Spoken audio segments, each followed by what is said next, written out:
Welcome to this predicted paper from On Maths. This paper represents the best guess for the upcoming exams. Please use this paper in addition to your other revision. You can complete a unique version of this paper by going to our On Maths site. On Maths is full of free content to help you prepare for your exams, such as topic-based papers, demon questions, and mini mocks. If you like what we do, please consider subscribing. So if we imagine we've got the 25 metre pipe here, and we've got the 35 metre pipe here. The question's basically asking us what can we cut all these pipes into, and they all have to be the same length that will fit with the 25 metre and the 35 metre. And essentially what this question's asking is, what is the highest common factor of 25 and 35? So to find the highest common factor, what we do is we just find the factors of 25, which is 1, 25, and 5, and 5, and the factors of 35, which will be 1 and 35, and 5 and 7. And the highest common factor is the number in both lists, the highest number in both lists, so it's 5. So what we can do is we can cut all of these pipes into 5 metre pipes. So 1, 2, 3, 4, not to scale, and then 7 of these. So 1, 2, 4, 5, 6, and so there's 7 in total. So each of these are 5 metre long, and there's no wastage. And that's the longest we can make the pipes for there to be no wastage at all. So my answer is 5 metres. First thing I'm going to do is just draw the square out, and we know the length of it is 10x plus 10, but it is a square, so that's the same all the way around it. But we're also told that the perimeter is 440, so the perimeter is 440. So what we can do is we can work out the perimeter in algebra by multiplying 10x plus 10 by 4, or just adding up the 4 lengths that we've got. So we're going to do 4 times 10x plus 10. But we also know that that is going to be 440 because we're told in the question that the perimeter is 440. So put our lines in because we're going to solve, and we're just going to start by expanding the brackets. So that'll be 40x plus 40 equals 440. Then we're going to get rid of the plus 40 first, so take away 40 both sides. And so that would be 40x equals 400. And then we get rid of the 40 before the x, so we divide both sides by 40. And we've got x equals 10. So our answer is 10. We can't work out what x is straight away, but we can find this value here. And we know with Pythagoras we can find a third length if we've got other two in a right angle triangle. So a squared plus b squared equals c squared. And a and b were labelled. C is always opposite the right angle, so it'd be 49 squared plus b squared equals 68 squared. And 49 squared is 2401. And 68 squared is 4,624. So we are solving here, so let's get our lines down. And we're going to start by subtracting the 2,401 from both sides. So we've got b squared equals 2,223. Then we're going to square root both sides, and we've got b equal to 47.148, blah blah blah. Okay, we're now looking at the second diagram, and this time we're going to have a, we've got our b, and we're going to call x the c. So it would be a squared plus b squared equals c squared, but this time a is 39. B we are given as 47.148, we've just worked that out. And we're looking for c, in fact we can call it x now. Okay, so we need to square that. So we do 39 squared plus 47.148 squared, and that will be 3,744 equal to x squared, and we just get our lines in because we need to square root both sides, and we get 61.188 blah blah blah is equal to x. It says it wants it to 2 decimal places, so that will be 61.19. So for this frequency polygon, what we've got to do is work backwards to work out what the table was that created it. So we're going to just draw a starting of a table, and we're going to have our midpoint first, then our like money spent, our intervals, and then our frequency.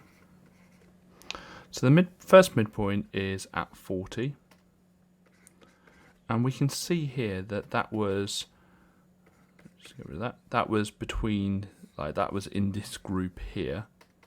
So that is 0, and I'm just going to use M for money, 0 to 80, and the frequency is how high it is, which is 10. The next midpoint is here, so that was going to be 120. We can see that that's between 80 and 160, and the frequency is 20. And finally the last midpoint is here, which is obviously 200, and that is between 160 and 240, and the height of it is going to be 7. So we're looking for the probability a customer spent less than 160. So that is these two here. Okay, so there are 30 that are less than 160. And how many are there altogether? Well, it's that 10 plus the 20 plus the 7. So it's going to be over 37. So it's 30 over 37. Integer just means whole number, so we're looking for all the whole numbers that satisfy these two inequalities. Well, the first inequality says that it has to be greater than 3. So the smallest number that is greater than 3 is 4. The second inequality says it has to be less than or equal to 8. So I'm just going to keep going till I get to a number that is less than or equal to 8. It can't be 9 because 9 is not less than or equal to 8. So our answer is 4, 5, 6, 7, and 8. To see if a number's in a sequence, we get the nth term, and we get it equal to the number we think is in the sequence. And if the number is in the sequence, then we'll get a integer for n. If the number's not in the sequence, then we'll get a decimal. So we're just solving this now, and we're doing 135 take away 24, which is 111, and then we're going to divide both sides by 10, and you're probably already seeing the fact that it doesn't work exactly because n is 11.1, which means that Prisha is wrong. 135 can't be in that sequence. So I'm going to start off just with a quick sketch, and we know that the bearing of B from A is 85 degrees. So we're going to have A here and B here. And let's just draw a line between them. And let's do both our north lines.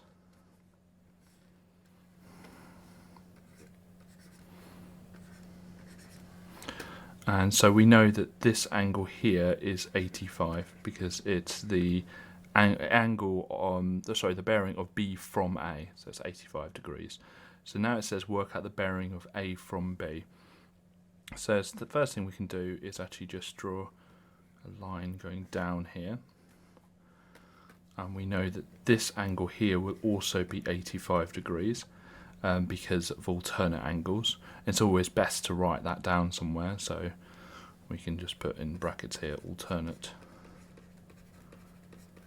angles,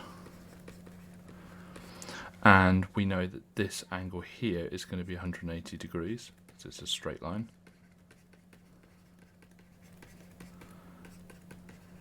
And I'm not a fan of doing the reasons on the diagram, so maybe perhaps I should have labelled this an x and this a y and written x equals 85 and y equals 180 somewhere else. And so to work out what the bearing is, I just need to do 180 plus 85. So 180 plus 85 is going to be 265 degrees. To find the mean, we need to work out the sum of the numbers, basically what they add up to. And what we then do is divide that by the amount of numbers.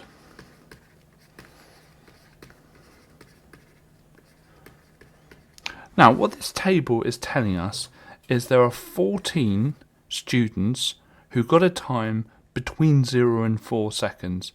Now, it's absolutely impossible to work out what time those students got with the information in this table. So what we need to do is we need to assume they all got, say, 0 seconds or all got 4 seconds. And the fairest value to say that they all got is what we call the midpoint. And to find the midpoint, what you do is you add up the lower bound and the upper bound, so the highest value and the lowest value, add them together and divide by 2. So 0 plus 4 divided by 2, which is just 2. And that gives us a halfway number, which is fair to everyone. So the students roughly probably got 1s, 2s and 3s, and maybe a few 4s maybe. And the average of that is going to be 2, so that's fair for everyone. Same with the 4 and the 8. Halfway between 4 and 8 is 6, and you can add them together, 12 divided by 2, which is 6. Go down finding the midpoints, and we're just going to assume the students all scored the same amount, all got the same time. Then we're going to do our FS column, okay? And so we're assuming that 14 students got a time of 2 seconds, so when you times those together, you get 28. And we're just going to times all of these together.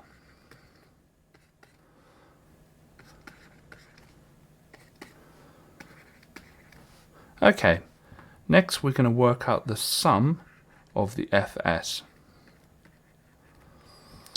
And to work that out, we just add all of these up together. So we're going to do 28 plus 36 plus 30 plus 126 plus 36. And when you add them all up, you get 256. Now, that will give us the sum of numbers, so we're going to put that into our working out now. And we need to find out how many numbers there are. Well, the frequency column will tell us how many numbers there are, so we're just going to add all of those up together. So we're going to find the sum of the frequency, which is 14 plus 6 plus 3 plus 9 plus 2, which is 34. And when we do 256 divided by 34, we get 7.529, blah, blah, blah. It says it wants it to 2 decimal places, so we're going to round it to 7.53. So to find the area of a rectangle, we just multiply the width and the length. So that's what we're going to do here. But whenever you have an expression representing a length or a width or anything really, you just put brackets around it. So we go u minus 2 times u plus 9. Okay, and the way we do this is with our grid. And I'm just going to draw out the grid.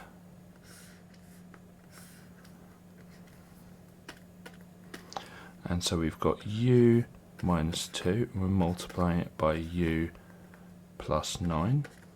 Don't want too many for some reason. And so we've got u times u, which is u squared, u times minus 2, which is minus 2u, 9 times u, which is 9u, and 9 times minus 2, which is minus 18. And what we're going to do is we're just normally going to be able to add these ones together.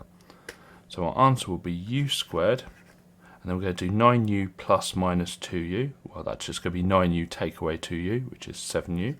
So plus 7u, and then minus 18 at the end. We can keep this as an interior angle, but it's actually sometimes easier to convert it to an exterior angle. And what you might know is that the sum of interior and exterior angles is going to be 180 because they will always form a straight line. So to find the exterior angle, all we need to do is 180 take away the 170, and that means it will be 10 degrees. So we've already done a different formula for exterior angle,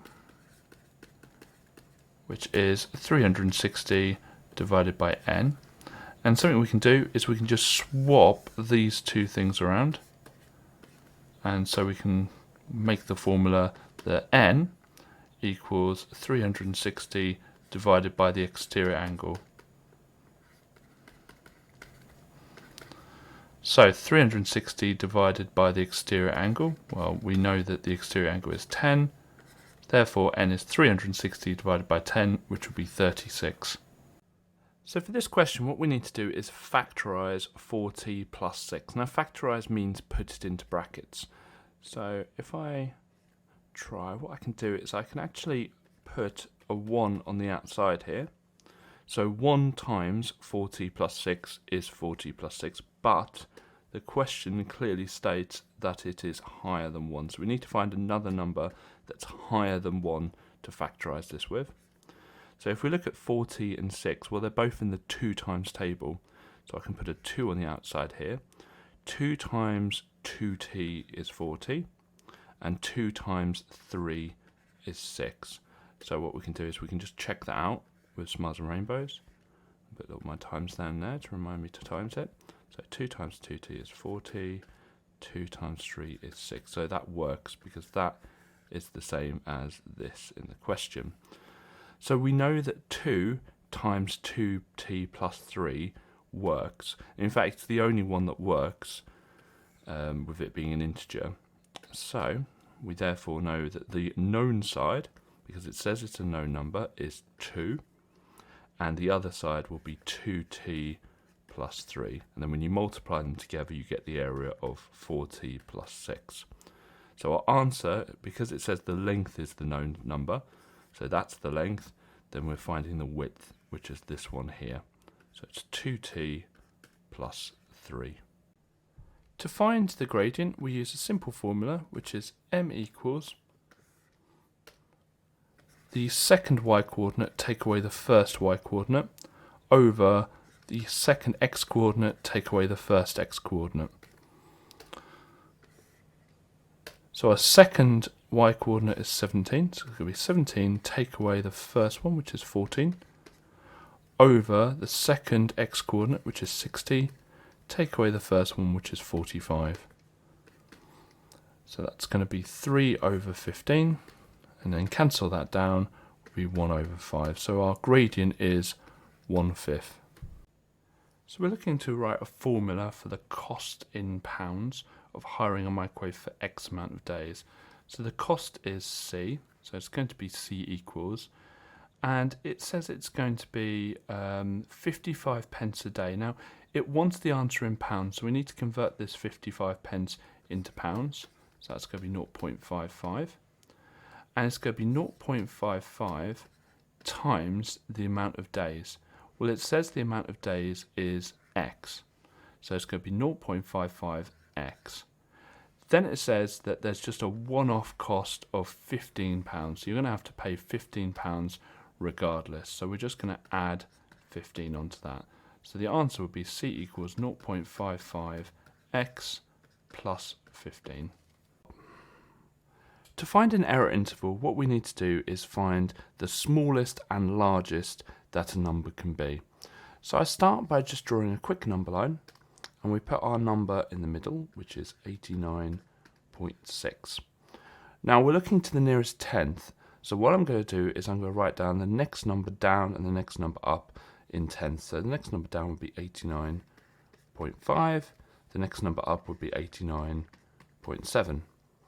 Now the bounds, the upper and lower bound, the maximum and minimum number it could be before rounding, are going to be at the halfway points. So here and here. And so all we need to do is work out what those numbers are. So halfway between 89.5 and 89.6 is 89.55. And halfway between 89.6 and 89.7 is 89.65. So those are going to be our lower and upper bounds. But how do we show it as an error interval? Well, we put t in the middle because it tells us that t is representing the time. And we show it with inequalities. Now, the number can be 89.55. But it can't be 89.65 because that would round to 89.7. So we say everything that's less than but not equal to. What I'm going to start off by doing is rearranging this equation so that it kind of matches this one.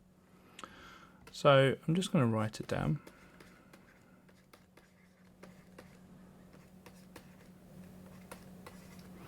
And we want the n to be -2. So what I'm going to do is I'm just going to put my rearranging lines in, and we're just going to add 10 to both sides.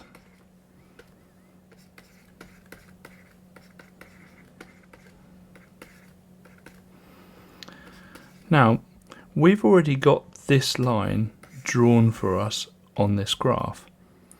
And so all we need to do is draw this line.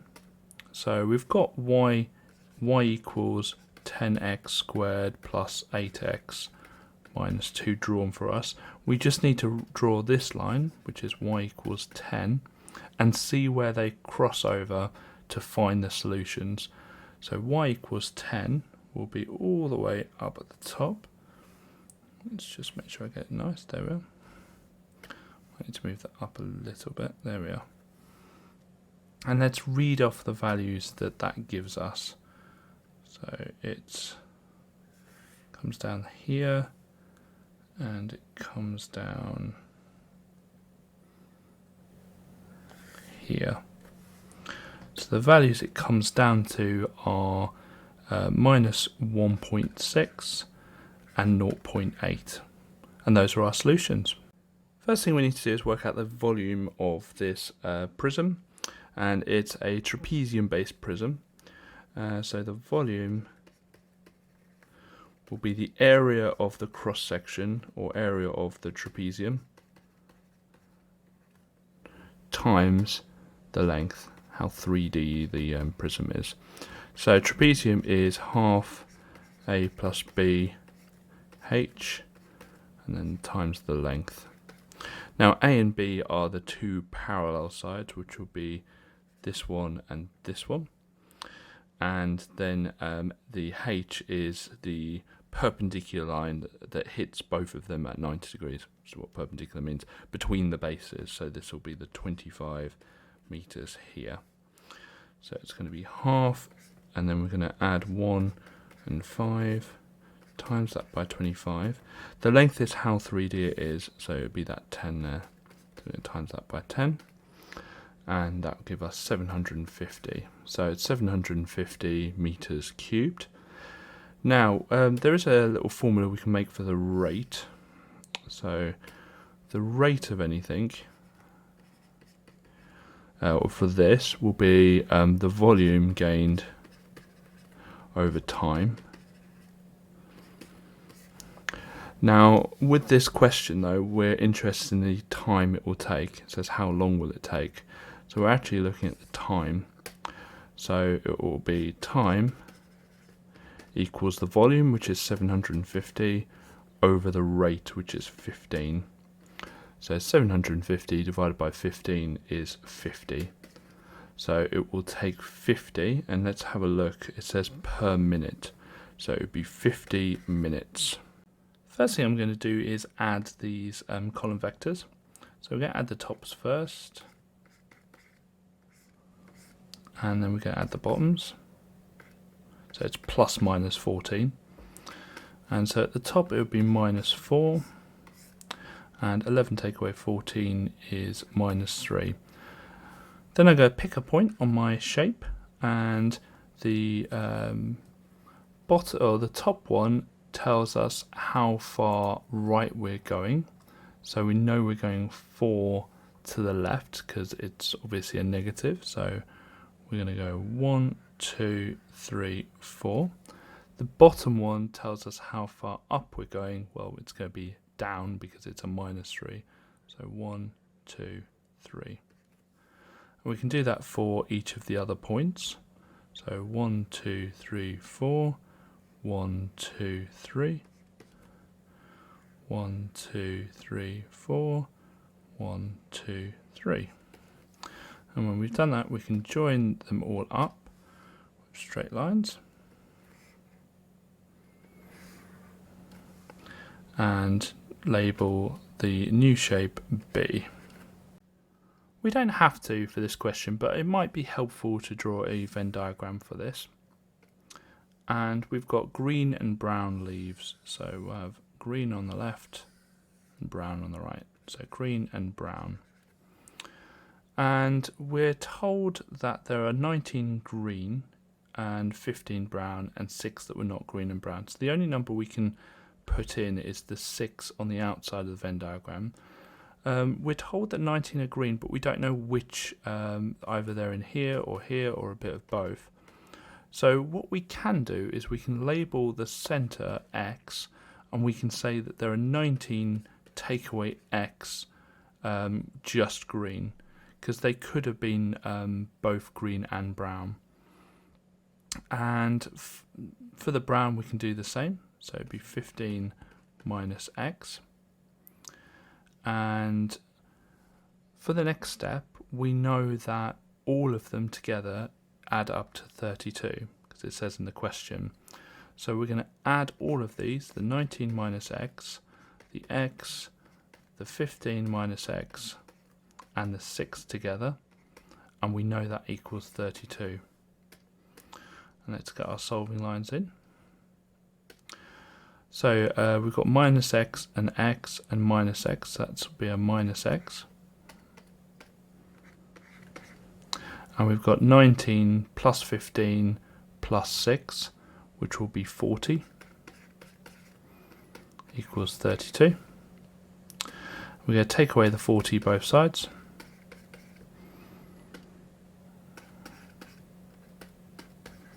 And we can just times by -1 both sides to make them both positive.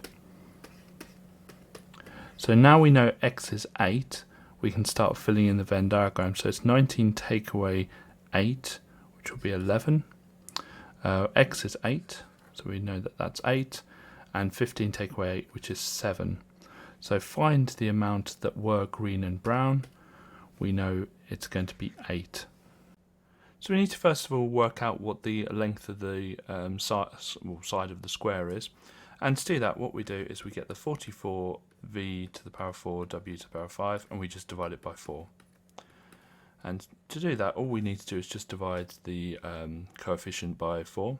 So it'd be 11v to the power 4 w to the power 5. Some people will try and do something with the v to the power 4 w to the power 5, but if you think about it, if I just draw out my square, if it's 11v to the power 4 w to the power 5 all the way around, when you add, you don't add the v to the power 4 w to the power 5, it's just going to be 11 lots, another 11 lot, another lot of 11, and another lot of 11. So it's 44 v to the power 4 w to the power 5 in total. And to work out what the area is, we obviously are going to square that. So we're going to do 11 v to the power 4 w to the power 5, and we're going to just times it by itself, which is what squaring means. Okay, so we're going to times the 11s together, so that's going to be 121. Going to times the v to the power 4s together, and remember with indices, if you times two powers of the same base and they're both v, then we just add the powers together, so that'd be 8. And we're going to add the w to the power 5s together, so that makes 10. So it's 121 v to the power of 8 w to the power of 10. So when we're doing column vectors and adding and subtracting them, we just literally add and subtract the top and bottom numbers. So a plus b minus c will be, just looking at the top, 9 plus 18 minus 9, 9 plus 18 minus 9, which will equal 18. and the bottom will be 9 plus minus 18, so really minus 18, and minus 9, and so that will be minus 18. So our column vector will become 18 minus 18. With this question, you've just got to know what the different functions look like. So with C and D, we've got quadratic functions. One's a positive quadratic, which is a U shape. One's a negative quadratic, which is a kind of upside down U shape or an N shape. And here we don't have that, so we can get rid of those in our thoughts straight away. A is a positive cubic, which goes up, then down, then up again. And B is a negative cubic, which goes down, up, and then down again. So this one here goes up, down, up again. That's going to be a positive cubic. So our answer is A.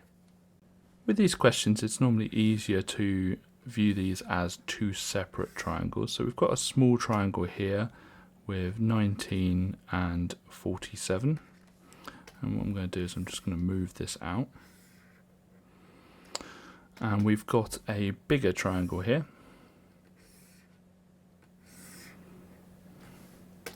And we've got, well, we've got a bit of, we don't really know what any of the sides are just yet, but we can work them out.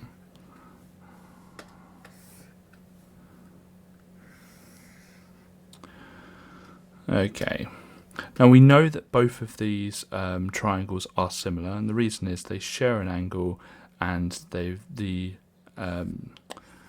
lengths at the bottom are parallel, so they will be similar, which means one's an enlargement of the other.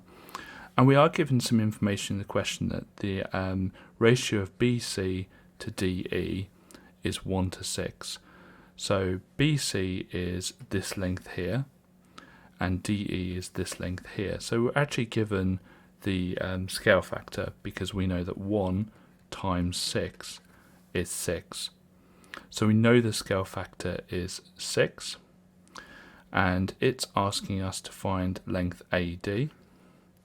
And so the corresponding length to AD, which is this one here. So all we need to do is get that 47, times it by the scale factor, so times it by 6 to get to our value.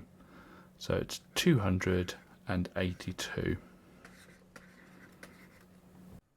When solving simultaneous equations graphically, if you draw the lines to both graphs, which we have done here, the solutions, or solution, because they're both linear, will just be where the two graphs cross. So this here will be our solution. So x is 2 and y is minus 4. To find the area of a rectangle, all we do is the length times the width. So the length, doesn't matter which way around we do this, is say 2.4 and the width is 9.8. But it says it wants to find the minimum area. So to find the minimum area, what we want to do is find the minimum length and the minimum width. So it says it's rounded to the nearest tenth of a centimetre. So we can do some quick lines, some quick number lines here to find what the minimum would be for both of these. So for 2.4, the next number down would be 2.3, and we just find the halfway point. Halfway point would be 2.35, and similarly with 9.8, next one down would be 9.7, the halfway point would be 9.75. So we're going to find the length, which is 2.35, times it by the width, which is 9.75. Let's just do that a bit nicer. And that gives us the answer of 22.9125. So it'd be 22.9125 centimetres squared. So when we find the mean of something, we add the elements together and we divide them by the amount of elements. So here we've got 3 elements. So what we're going to do is add these together and then divide by 3. Now the problem is that the denominators are not the same, so we can't add them yet. But they're all factors of 45. So we're going to times top and bottom of the first one by 9. So we end up with 9k over 45. Times the top and bottom by 3, and so it would be 3 brackets k plus 1 over 45, and the last one is over 45, so we don't need to do anything for that. Then we can just add the numerators together, and I'm just going to expand the bracket here, so it's 3k plus 3 plus k plus 4, and then all of that over 45. And then we're going to do 9k plus 3k plus k, which is going to be 13k. And then 3 plus 4, which is just 7, over 45. So the sum of them is 13k plus 7 over 45. So to work out the mean, we need to divide it by 3.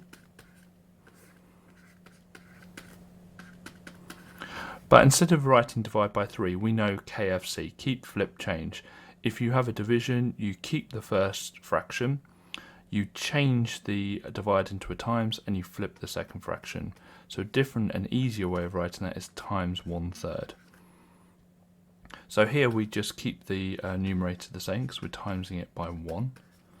And then the bottom we just times by the 3, which would be 135.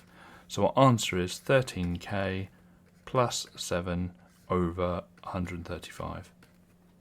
We're first of all going to find the multiplier for this question. So we start off with 100%.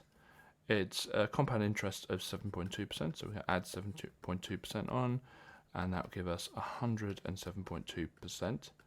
Convert that to a decimal or a multiplier by dividing it by 100.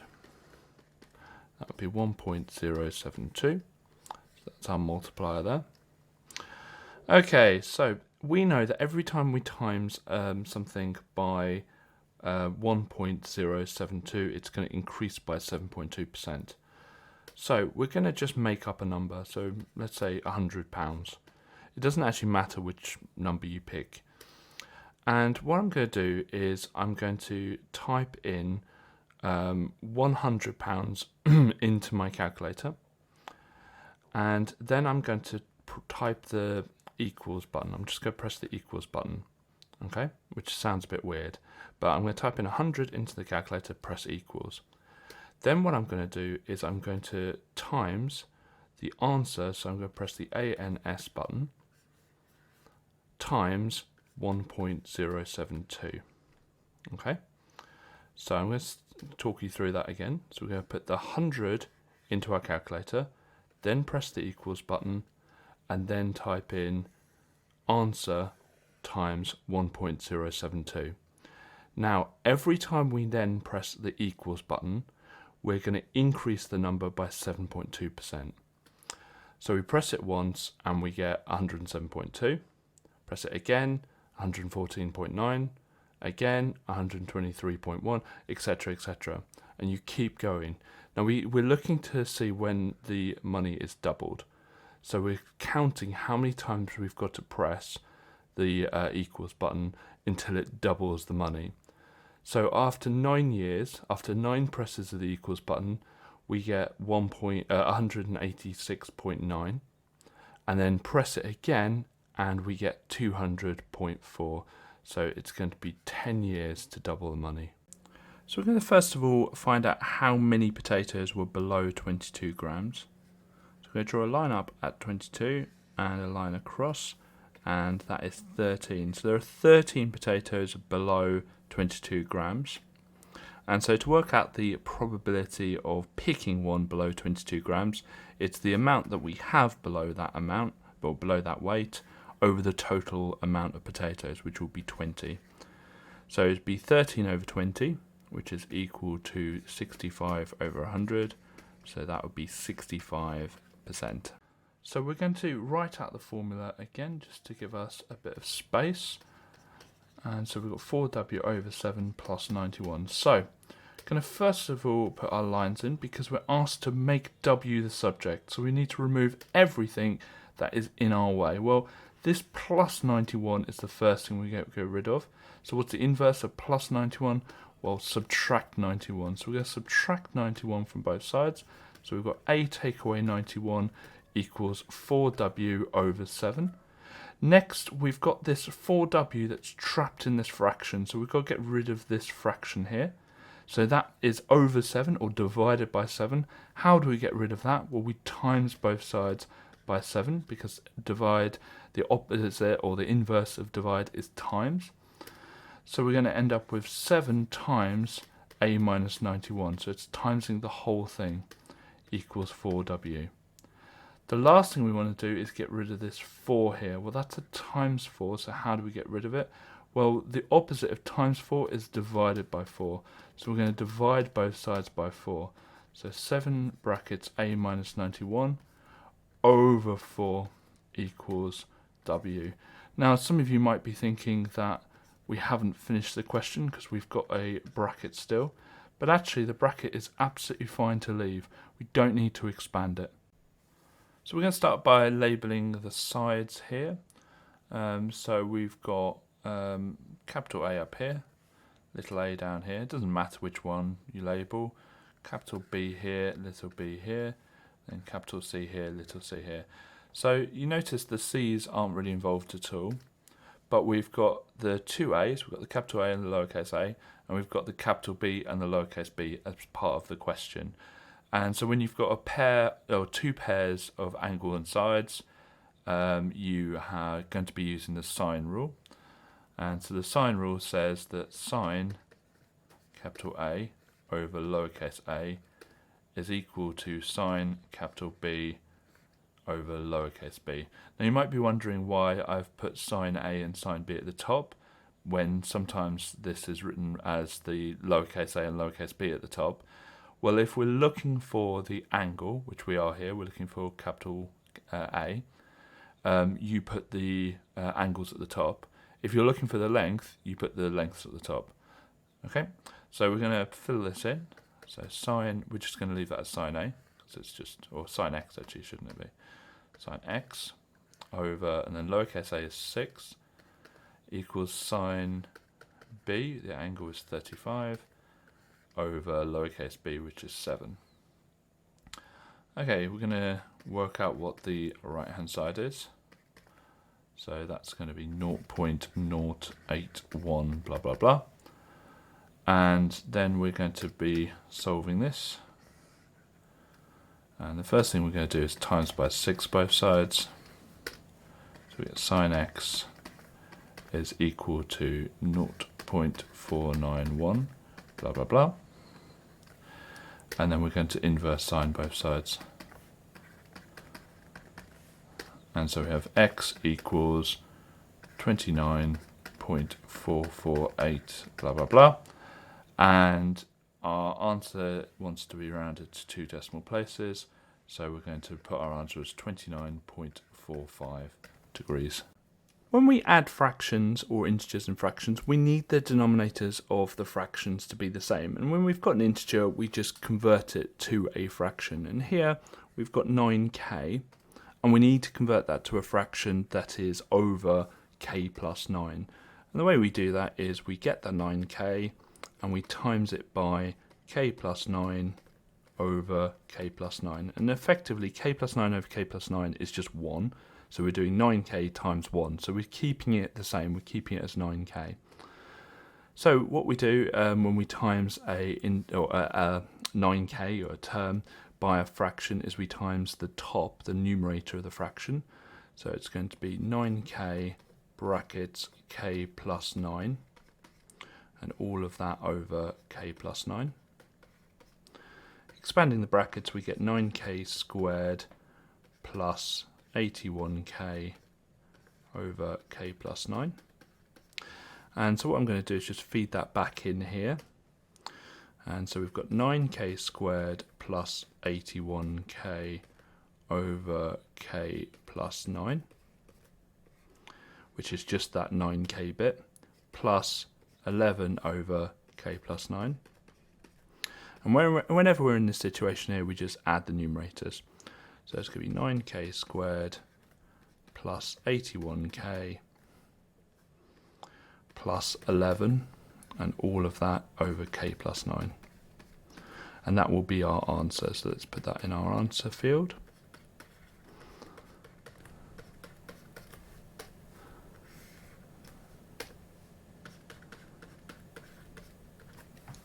So we're told in the question that y is inversely proportional to the cube of x. So we can show that by y is proportional, there's proportionality, inversely, which would be 1 over the cube of x. Now to convert that alpha, the proportionality symbol, into an equals, we need to introduce a constant to the right hand side. So we get y equals k over x cubed. And all I've done to the right hand side is multiplied it by k. Okay, now we need an instance where we know what y is when x is something, and here we do have that, or it should be the other way around. What y is, well, yeah, what y is when x is something. So we've got y is 10 and x is 7. So we're going to feed those numbers into this kind of equation that we've made. So it's going to be 10 equals k over 7 cubed, or 10 equals k over 343. Okay, and then we're going to multiply both sides by the 343. So times by 343 both sides to find out what k is. And I'm just going to swap them around just to give myself a bit more space. And we're going to have k on the left hand side here. So that'll be 3,430. So k is 3,430. So what I'm going to do is just rewrite this equation here, but we know what k is now. So it's y equals 3,430 over x cubed. And that actually is our answer. We're going to start by working out what outcomes will give us two different types of drink. So we could have OA or AO. We could have AW or WA, and we could have OW or WO. Now what we notice really when we do this is that OA gives us the same probability as AO, same with AW and WA, same with OW and WO. So we're going to just ignore the right hand side ones, and we're just going to focus on the left hand side ones. To work out the probability of O and then A, so orange juice then apple juice, we work out the fact that it's 6 over, well, the probability of picking orange juice first of all is 6 over 27. And then if we picked an orange juice, the probability of picking an apple juice would be 9 over 26. And so that would be 54 over 702. Apple juice then water would be 9 over 27, and then 12 over 26. And so that would be 108 over 702. And then orange juice then water will be 6 over 27 and 12 over 26, and that would be 72 over 702. Now we're looking at the probability of this or this or this, and the word or means add. So the probability of OA or, I should put that in brackets, probability of OA or AW or OW is these added together, and when you add them together you get 234 over 702. Now I said we would deal with the reverse situations now. I'm going to deal with that now. And as I said, OA is going to be equal to AO, AW is equal to WA, and OW is equal to WO. So all we need to do to find the probability that the drinks are different is get the 234 over 702 and just double it. And we can do that by just doubling the numerator. So 468 over 702. That cancels down to 2/3. So there is a 2/3 chance that the drinks will be different. Whenever you're asked to work out a proportion of items in a histogram, you can actually do it by just counting the squares. So in the first bar, we have 1, 2, 3, 4, 5, 6, 7, 8, 9, 10, 11, 12. So there are 12 squares here. The next one, you've got kind of 4 half squares, so that'll be 2 squares in total. And then we've got 4 squares in the last one. So altogether we have, for the amount of squares, we have 12 plus 2 plus 4, which will be 18. So it's 18 squares in total. Now it says that we're looking for between 25, which will be here, and 45, which will be here. So we count the squares in this little interval. So there are 3 here, and there's half a 1 here. So the squares between 25 and 45, I should say dash 45, 25 to 45 is 3.5. Okay, so we've got 3.5 in total, or 3.5, out of a possible 18. So we just need to do 3.5 divided by 18 to work out the proportion, and that gives us 0.194 blah blah blah. It says it wants its 2 decimal places, that would be 0.19. To answer this question, we're going to do something a bit weird on the calculator, and this is a method you might not know, but it's the quickest method for answering this question. And what iteration basically is it's feeding the previous solution into the iterative formula to get the next solution, and you keep going, and it will get closer and closer to an answer, and then we write down that answer. But on our calculator, what we're going to do is just press the button 1 and then equals. Now what that will do is it will store the 1 that we have here in our calculator. Then we're going to type in the cube root button, and the 1 will disappear, but that's not a problem, because the next thing we're going to press is answer plus 10. So on your calculator it should look like this: the cube root and then answer plus 10. When we press the equals button, what will happen is it will work out what the next number is in our iteration. So if we press equals, we get 2.22398 blah blah blah. Because we're looking for it for 3 decimal places, we're just going to work that out to 3 decimal places. So it'll be 2.224. Then all we need to do now is press equals again, because instead of using the 1, it will use the 2.223980091, etc. as the answer. So I'm going to press equals again, and lo and behold, I get 2.304. Press equals again, 2.309, equals again, 2.309. Now, when you get the same answer twice, you can stop. That is our answer. So our solution is 2.309 to 3 decimal places. To solve when we've got 2 equations that aren't linear, and here we've got a linear and a circle equation, what we're going to do is we're going to solve by substitution. We're going to substitute one into the other. So here we're told that y is equal to 3x plus 11, and we actually have a y in our second equation. So what we're going to do is just substitute it in. So we've got x squared plus, and instead of y, I'm going to say what the first equation is. I'm just going to replace it for what y equals in the first equation, which is 3x plus 11. And it's y squared, so it's that squared, equals 125. Okay. Now we need to expand the brackets there. And so we're going to have x squared, and you can use any method you want. And don't forget, when you square brackets, that's just going to be 3x plus 11 brackets 3x plus 11.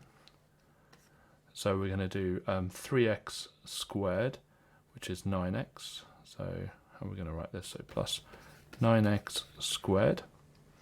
And then we've got 3x times 11 plus 3x times 11, which is 33x plus 33x, which is 66x. And then we've got 11 times 11, which is 121.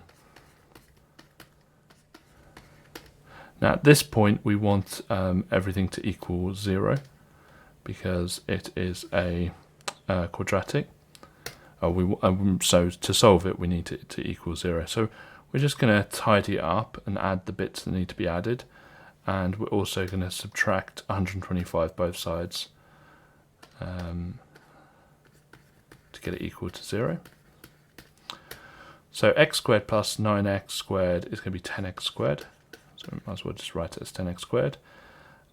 We've got 66x just on its own. And we've got 121, take away 125, which is minus 4, equal to 0. Now it says it wants our answers to 2 decimal places, so chances are these won't factorise nicely, so we're going to be using the quadratic formula. And so we need to find out what a, b and c are. So a is the number before the x squared, the coefficient of the x squared, which is 10. B is the coefficient of the x, which is 66. And c is the number on its own at the end, which is minus 4. The quadratic formula will be minus b, and I always put the values we substitute into brackets, because if they're negative, that really helps us. Plus minus square root of b squared minus 4 times a times c, all of that over 2 times a. When you put that as a plus, then into the calculator, we get x equals 0.060 blah blah blah, and when you put a minus there, we get the answer of minus 6.660 blah blah blah. Now you might think, well, how are we going to find out what the y's are? Well, if x is 0.06 blah blah blah, we've got an equation here that says to find out what y is, we times the x by 3 and we add 11. So we're going to times that first solution by 3, then add 11, and that gives us that y is 11.180 blah blah blah. We're going to do that with the next solution, and we're going to times it by 3 and add 11, and when we do that we get minus 8.980 blah blah blah. We're going to round each of these to 2 decimal places, so we've got 0.06 and 11.18, and the second set of solutions is minus 6.66 and y equals minus 8.98. A normal sine graph would go up to 1 at 90, then 0 at 180, then down to minus 1 at 270, then back up to 0 at 360, and it will start at 0, 0. But when you've got a 2 inside the function, so we've got 2x, you'd think it would double the x-coordinates. It doesn't. It just halves the x-coordinates. It always does the opposite, the reciprocal of what you think. So a 2 would halve it, a 3 would divide it by 3, and similarly a half would double it. So looking at this first x-coordinate, we've got it at 91. Well, that will now be at 45, 1. This next one here is at 180, across is the x-axis. It will now cross the x-axis at 90. Get to minus 1 at 270, halve that, and we're just halving each of the points. And so you get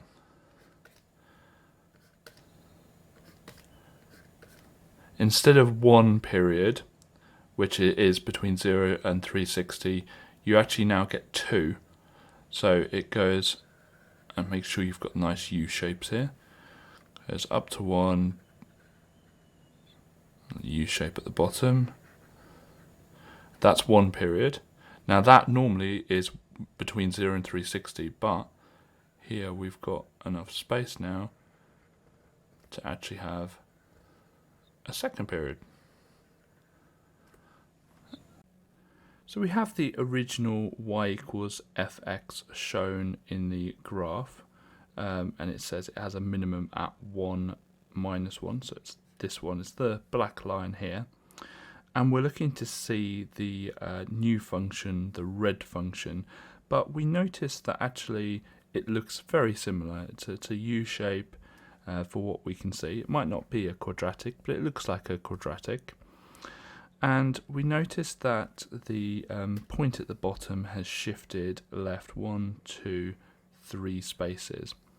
Now it's tempting to think that the new function will be f brackets x minus 3.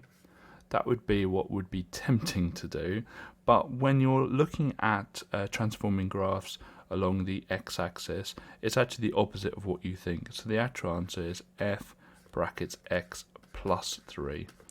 So this one would be wrong.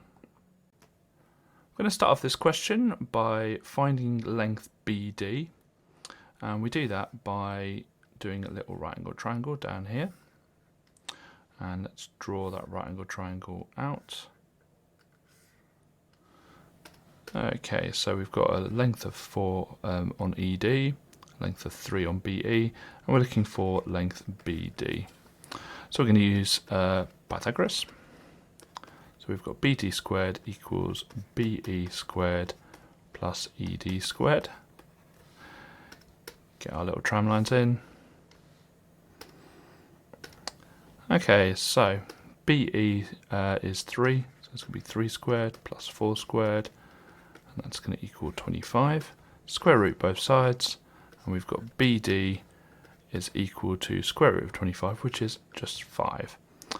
Okay, we need to now work out what MD is, because we're looking for length AM. So MD is actually just going to be half of BD. So it's going to be half of 5, which is just going to be 2.5. The reason for that is that all of the lengths AB, AC, AD, AE, all of them are the same, so therefore point A will be exactly at the midpoint or above the midpoint of the square, so M is obviously at the midpoint. Okay, next we're going to draw in another right angle triangle. It doesn't actually matter which side we take. I'm just going to take this side because we've worked out what MD is. And let's draw that out down here. Okay, so we've got the length of 5 here. We know the bottom bit is 2.5, and we're looking for the length AM. So another bit of Pythagoras here. So AM squared is going to equal, and we're looking for AM, yep. AM squared is going to equal AD squared, take away MD squared, and AD squared is going to be 5 squared minus 2.5 squared, which is going to equal 18.75. Then we'll square root both sides. I haven't put my tram lines in. Let's get those in as well. Make sure it's all neat and tidy. So we've got AM is equal to 4.330, and because it says 2 decimal places, we want to write down the answer 4.33 centimetres. You can complete a unique version of this paper by going to our OnMaths site. OnMaths is full of free content to help you prepare for your exams, such as topic-based papers, demon questions, and mini mocks.